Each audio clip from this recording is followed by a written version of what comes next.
Hello guys, आज की इस वीडियो में हम बात करने वाले हैं टेक्निकल एसईओ चेकलिस्ट के बारे में। इट मींस आज की इस वीडियो में मैं आपको हर उस एसईओ एरर के बारे में बताऊंगा, टेक्निकल एसईओ एरर के बारे में जो कि सर्च कंसोल, सेमरस या एचरेफ में रिपोर्ट किया जाता है। ओके, मैं आपको बताऊंगा कि इन एसईओ एरर्स को कैसे फिक्स करना है। ओके, देखिए इतने सारे एसईओ टेक्निकल एसईओ एरर्स है जिनके बारे में मैं आपको बताऊंगा। ओके, तो बताऊंगा कि इन्हें कैसे फिक्स करना है या आप अपने डेवलपर को कैसे रिकमेंडेशन दे सकते हैं इन्हें फिक्स करने के लिए एक रिपोर्ट बनाकर, या अपने क्लाइंट के साथ कैसे शेयर कर सकते हैं एक रिपोर्ट बनाकर इनकी।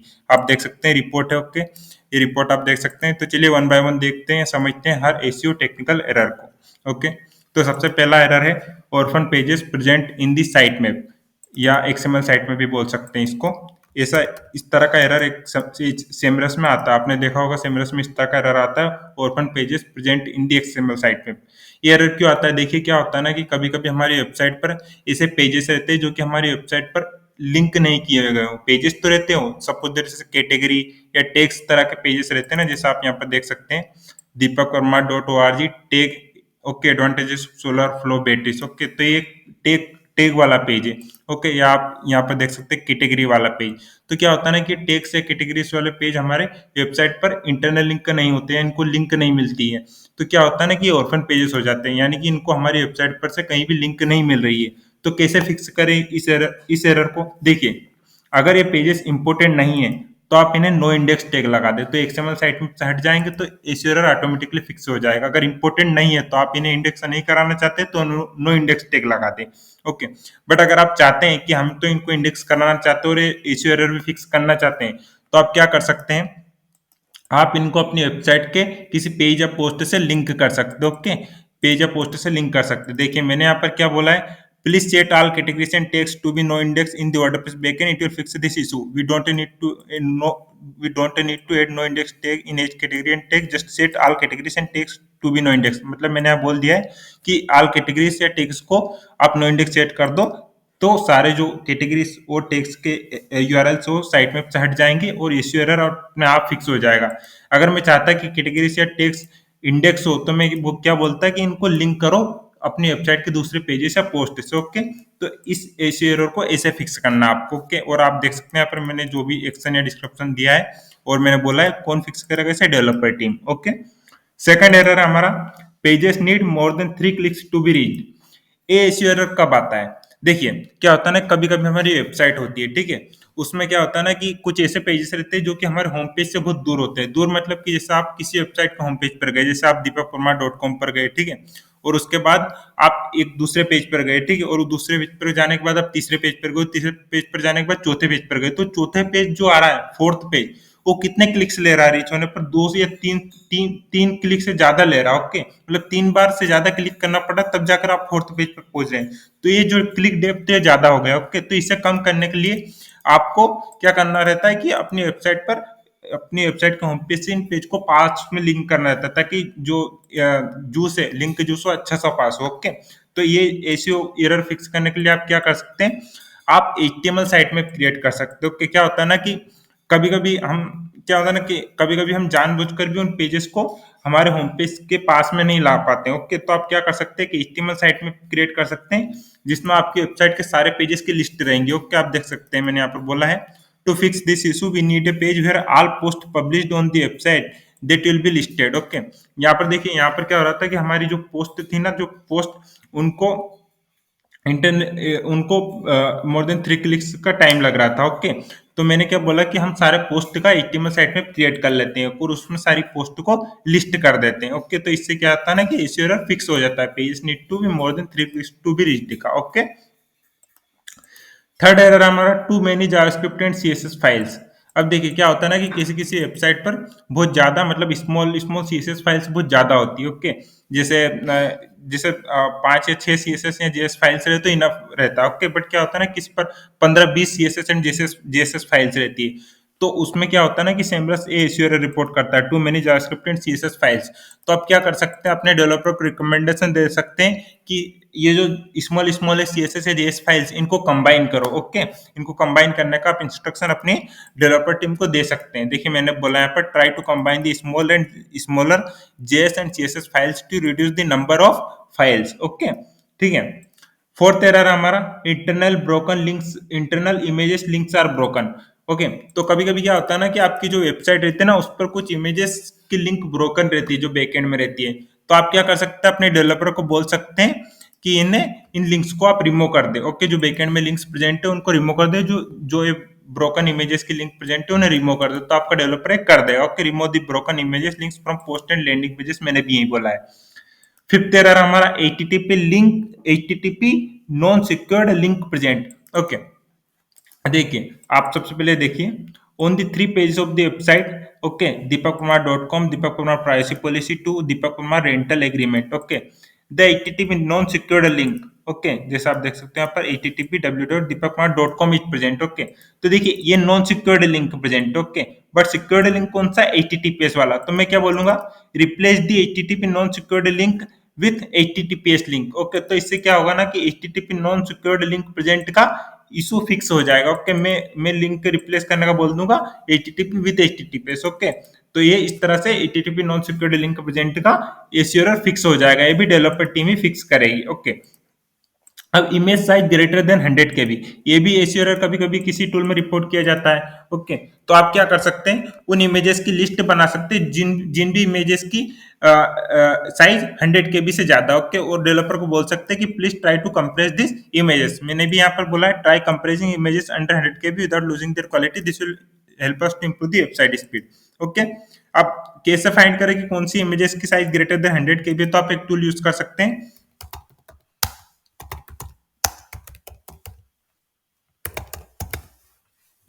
Website speed test Cloudinary. Okay, इसमें जैसे ही आप वेबसाइट को टेस्ट करोगे ना, तो आपको उन इमेजेस का साइज बता देगा जो कि 100 केबी से ज्यादा है, और उन इमेजेस की लिस्ट दे देगा आपको। ओके, सेवंथ एरर है हमारा, blog is missing in the नव एंड फुटर। ओके, देखिए कभी कभी क्या होता है ना कि हमारा जो वेबसाइट का ये कोई ऐसी एरर नहीं है, एक मैनुअल एरर है जो कि आपको फाइंड आउट करना है अपनी वेबसाइट पर। ओके, टूल्स के द्वारा रिपोर्ट नहीं किया जाता है error. Okay, so blog is missing इन नव एंड फुटर। ओके, नेविगेशन, जो हेडर का नेविगेशन रहता है उसके बारे में बात करता हूँ मैं। ओके, जैसे मैं बता देता हूँ आपको, वेट अ मिनट। ये जो आप देख सकते हो ना यहाँ पर, जो ये जो ओके, जो 9 बार इसे बोलते हैं नेविगेशन। ओके, 9 बार, ठीक है।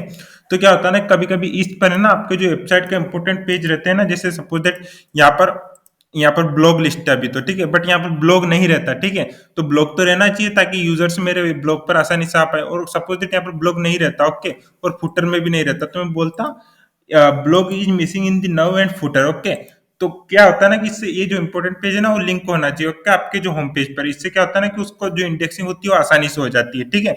तो the blog page is missing in the header navigation and footer, it should be present to improve the indexing of post. Okay, तो आप उसे लिंक करने का या ऐड करने का बोल सकते हैं, ठीक है।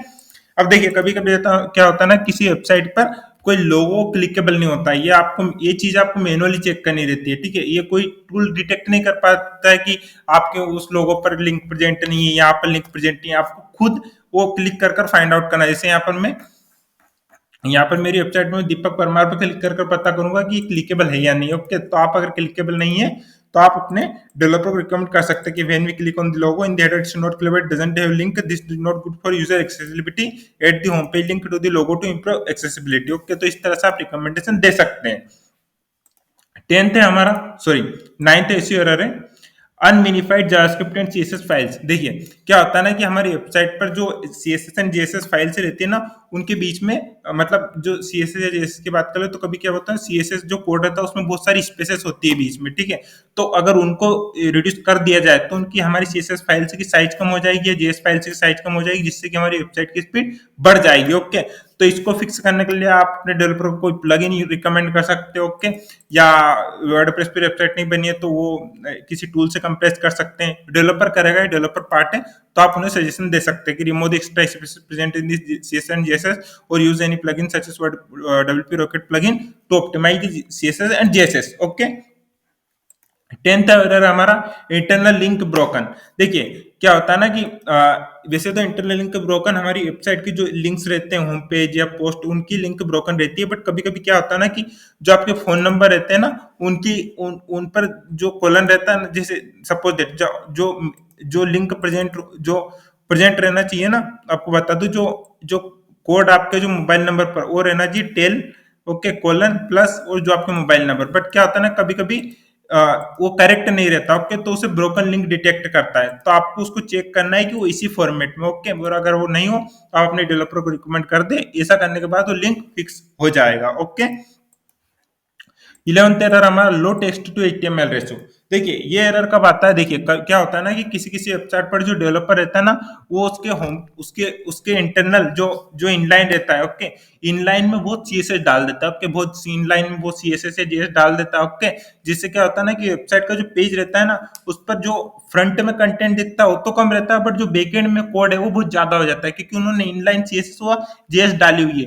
तो आप डेवलपर को रिकमेंड करें कि आप उन सीएसएस व जेएस फाइल्स जो कि इनलाइन है उनको आप एक्सटर्नल सीएसएस जेएस फाइल से मूव करें, जिससे कि आपका कोड कम होगा पेज का और आपके जो एरर है वो फिक्स हो जाएगा, ओके। तो इस तरह से आप लोग टेक्स्ट टू एचटीएमएल रेशो को फिक्स कर सकते हैं, ओके। रिडायरेक्शन इशू, अब क्या होता है ना कि देखिए, अब जैसे मैं आपको बता सकता हूँ, यहाँ पर एक मिनट पढ़ते हैं। इन दी नेविगेशन में the blog link blog redirect to creating a redirection issue. देखिए कभी कभी क्या होता है ना कि जैसे आपका जो मेन यूआरएल है वो तो है https://deepakkumar.com/blog/ ओके, यानी कि लास्ट में जो स्लेश लगता है ना उसे ट्रेलिंग स्लेश बोलते हैं, ओके। बट आपके जो किसी पेज पर उसको लिंक का जो प्रेजेंट है without last trailing slash, okay, देखिए आप देख सकते हैं यहाँ पर लास्ट में ट्रेलिंग स्लेश नहीं, ये लिंक आपके किसी पेज पर प्रेजेंट है, ओके, और वो मेन लिंक कौन सा, ब्लॉग लास्ट में ट्रेलिंग स्लेश, ओके। तो इससे क्या होता है ना, रिडायरेक्शन एरर क्रिएट होता है, मतलब ये वाला यूआरएल प्रेजेंट है आपके पेज पर तो कहाँ पर रिडायरेक्ट होगा, यहाँ पर। तो आप डेवलपर को रिकमेंड करें कि इस वाले से इसको रिप्लेस करें, ओके, इस वाले को इससे रिप्लेस करें, ओके। कभी कभी आता है ना कि एचटीटीपी प्रेजेंट रहता है, ओके, और रिडायरेक्ट होता है एचटीटीपीएस, तो आप रिकमेंड करें कि आप इस वाले मेन जो फाइनल डेस्टिनेशन है उससे रिप्लेस करें, जिससे कि रिडायरेक्शन इशू फिक्स हो जाएगा, ओके। ये भी डेवलपर टीम का पार्ट है, ओके। अब देखिए कभी कभी क्या होता है ना कि मोर देन वन H1 टैग, तो आप कुछ नहीं करना, सिंपली आपको डेवलपर को बोलना है कि दो H1 हेडिंग प्रेजेंट है, ओके, आप जो फर्स्ट वाला जो H1 है उसको H1 रखिए, बाकी को जो दूसरा दूसरा वाला जो H1 हेडिंग टैग है उसके बाद वाला उसको H2 हेडिंग दे दीजिए, ओके। चेंज हेडिंग टैग, कभी कभी क्या होता है ना कि आपकी जो वेबसाइट है उसमें सभी हेडिंग्स को H2 दे रखता है, तो आप बोल दीजिए कि जो फर्स्ट हेडिंग है उसको आप H1 दे दीजिए, जिससे कि जो हेडिंग टैग है वो H1 चला जाए और बाकी के H2 चले जाए, ओके। कभी कभी आता है ना कि सेम हेडिंग बहुत सारी फ्रेशर्स को दे देते हैं, तो हमको रिप्लेस करवाना पड़ता है डेवलपर से टैग, ओके। ब्रोकन जावास्क्रिप्ट, कभी कभी क्या होता है ना कि आपकी जो वेबसाइट में जो बैकएंड में होते हैं जो जेएस और सीएसएस फाइल्स उनकी लिंक ब्रोकन हो जाती है, ओके, या थर्ड पार्टी जेएस रहती है सीएसएस रहती है तो उनकी लिंक ब्रोकन रहती है। इससे क्या होता है ना कि आपके क्रोलिंग पर फर्क पड़ता है, आपकी वेबसाइट की क्रोलिंग पर। तो आप उन्हें रिकमेंड कर सकते हैं आपके डेवलपर के remove that broken JavaScript link from the backend, okay. Duplicate Metas, अब देखिए डुप्लीकेट मेटास का प्रॉब्लम कभी कभी कब क्रिएट होता है, वैसे तो कभी कभी क्या होता है ना कि आपकी वेबसाइट के पेजेस सारे पेजेस पर सेम जो वेबसाइट का नेम मॉडल रहता है तो डिटेक्ट करता है कि डुप्लीकेट मेटा, ओके। बट कभी कभी क्या होता है ना कि आपकी website with different URLs open होती है, जैसे सपोज दैट ये है मेरी https://deepakparmar.com, ओके, जैसे मैं आपको एग्जांपल के साथ बताता हूँ, वेट अ मिनट, ठीक है, जैसे deepakparmar.com, ठीक है। तो ये मेरी वेबसाइट विथ देखिए विथ https भी ओपन हो रही है, विदाउट http भी ओपन हो रही है और विथ www भी ओपन हो रही है, ठीक है, ठीक है, ये तीन यूआरएल से ओपन हो रही है, ठीक है।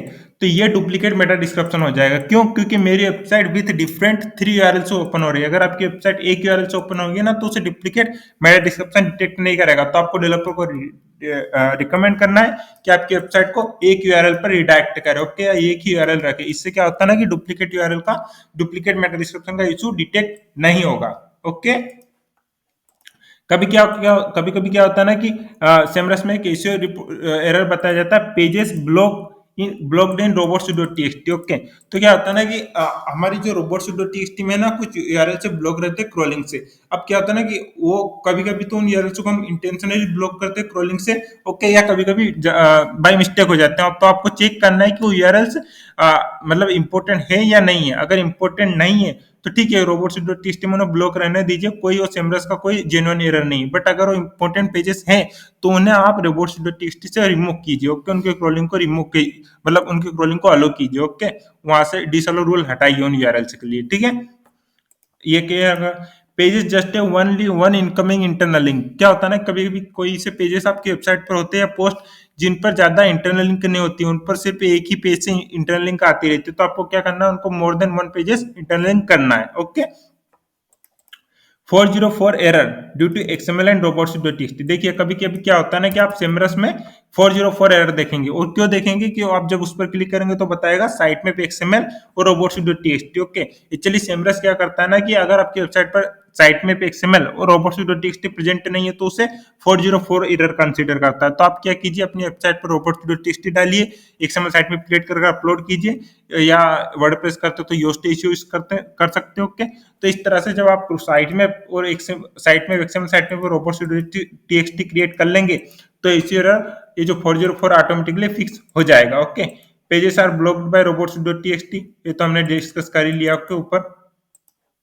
ओके, अब देखिए ये सर्च कंसोल के एरर्स आ गए यहाँ पर। ठीक है, page is marked no index. ठीक है, क्या होता है ना कि जब आप किसी यूआरएल को इंस्पेक्ट करते हैं सर्च कंसोल में, या आपको सर्च कंसोल में एरर बता page is marked no index, means that आपने उसको इंटेंशनली नो इंडेक्स टैग लगा रखा है। ओके, अगर वो पेज इंपोर्टेंट नहीं है तो आपने नो इंडेक्स टैग लगा रखा है, अगर इंपोर्टेंट है तो आप उसको रिमूव कीजिए no index tag. Okay, submitted URL seems to be soft 404।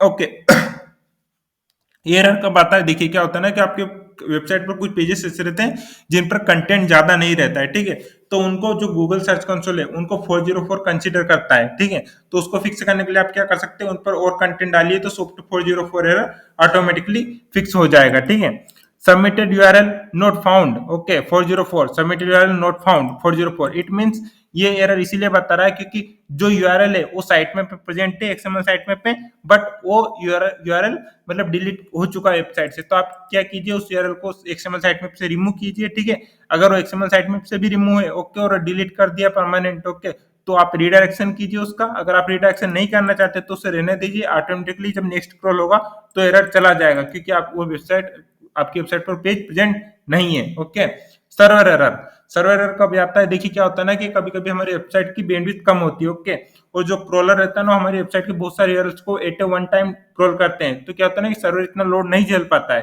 तो सर्वर एरर हमारी वेबसाइट के कुछ पेजेस पर बताने लगता है। तो एक टेम्पररी एरर रहता है इस तरह का। अगर ये एरर नहीं जा रहा आपकी वेबसाइट पर तो डेवलपर को रिकमेंड कीजिए कि आपकी वेबसाइट की जो होस्टिंग सर्वर की है उसकी बैंडविड्थ बढ़ाए। ओके, ठीक है, क्रोल जो बैंडविड्थ है वो इंप्रूव करें। ठीक है, वो सेटिंग्स रहती है कुछ। रीडायरेक्ट एरर, इसके बारे में ऑलरेडी डिस्कस कर चुके हैं। क्रोल्ड करंटली नॉट इंडेक्स, देखिए कभी कभी क्या होता है ना कि आपकी वेबसाइट पर है ना जो पेजेस रहते हैं ना उनको गूगल क्रोल तो कर लेता है बट इंडेक्स नहीं करता है। ठीक है, तो आप क्या कीजिए, क्रोल हो चुके बट इंडेक्स नहीं हो तो आपको क्या करना है, देखिए उन पेजेस पर या पोस्ट पर कुछ एरर्स रहते हैं, जैसे कि डुप्लीकेट कंटेंट या एक एआई के द्वारा रिटर्न कंटेंट, ठीक है, या लेस अमाउंट ऑफ कंटेंट। तो इस तरह के प्रॉब्लम्स को आप वहां पर फिक्स कीजिए, चेक कीजिए कि उन पेजेस पर डुप्लीकेट कंटेंट तो नहीं है, चेक कीजिए कि एआई कंटेंट तो नहीं है, एआई का परसेंटेज चेक कीजिए। ठीक है, चेक कीजिए कि कुछ कैनोनिकल एरर तो नहीं आ रहा है। तो इस तरह की चीज आप चेक कीजिए। ओके, अगर गूगल को लगता है कि उस पेज का पोस्ट का कंटेंट इंपोर्टेंट नहीं है तो इस तरह का एरर आता है क्रोल्ड करंटली नॉट इंडेक्स्ड का। ठीक है, duplicate without user selected canonical, कभी कभी क्या होता है ना कि इस तरह का एरर आता है duplicate without user selected canonical. ये क्यों आता है, देखिए क्या होता है ना कि आपकी वेबसाइट पर कभी कभी सिमिलर पेजेस होते हैं। ओके, और आपने उन पर कैनोनिकल टैग नहीं लगाया तो गूगल खुद ही कैनोनिकल टैग सेट कर देता है उन पर, क्योंकि उनका सिमिलर कंटेंट है। तो duplicate without selected user selected canonical error तब रिपोर्ट होता है। अगर आपको इसको फिक्स करना है तो आप उन दोनों पेजेस के कंटेंट को सिमिलर से डिफरेंट बनाइए, यूनिक बनाइए। ठीक है, discovered currently not index, it means Google ने आपके पेजेस को डिस्कवर तो कर लिया बट आप अभी तक वो इंडेक्स नहीं हुआ है। ठीक है, तो ये क्या होता है ना कि एरर थोड़ा वेट कीजिए, आप वापस रिक्वेस्ट इंडेक्सिंग कीजिए। अगर फिर भी ना फिक्स हुए तो आप जो भी मैंने जैसे कोल्ड करंटली नोट इंडेक्स में बताया, ठीक है, उन चीजों को इम्प्रूव करने का कोशिश कीजिए। उसके बाद भी अगर इम्प्रूव नहीं हो रहा है तो आप इंडेक्सिंग एपीआई को यूज कर सकते हैं। गूगल सर्च कंसोल की इंडेक्सिंग एपीआई तो आप उसे यूज कर सकते हैं। ठीक है, ये इसका वीडियो में आप कभी डिफरेंट बनाऊंगा किसी किसी टाइम ओके कि कैसे इंडेक्सिंग एपीआई को यूज करना है। ठीक है, 27th एरर हमारा पेजेस मिसिंग दी H1 हेडिंग, बिल्कुल सिंपल थिंग है, पेजेस मिसिंग H1 हेडिंग। अगर कोई फ्रेश है तो उसे H1 टैग दीजिए या आप डेवलपर को बोलिए कि वहां पर एक H1 हेडिंग का सेक्शन डाले। इमेजेस मिसिंग अल्ट टेक्स्ट आपको सबको पता है, इमेजेस पर अल्ट टेक्स्ट डालना है। मिसिंग मेटा डिस्क्रिप्शन ये भी आपको पता है। ठीक है, हेडिंग ऑप्टिमाइजेशन मींस दैट कि कभी कभी क्या होता है ना कि हेडिंग से प्रेजेंट नहीं रहती है, H2 या H3 टैग नहीं रहता, ओके, सिर्फ उन पर स्पेन टैग इस तरह का रहता है, तो हेडिंग टैग्स वहां पर दीजिए। Meta text optimization means that कि आपके जो मेटा डिस्क्रिप्शन है वो विद कीवर्ड्स ऑप्टिमाइज्ड नहीं है। ठीक है, तो ये वीडियो फास्ट एंड फॉरवर्ड वे में है ताकि आपको आसानी से सभी चीजों का आइडिया हो। ओके, अगर आपको ये टेम्पलेट चाहिए या आपको और कुछ टेक्निकल इश्यू के बारे में करना है, ओके, या आपको टेक्निकल एसईओ कोर्स सीखना है, ठीक है, कोर्स लेना है, तो आप डिस्क्रिप्शन चेक कीजिए। Thank you so much for watching this video. Have a great day. Bye bye.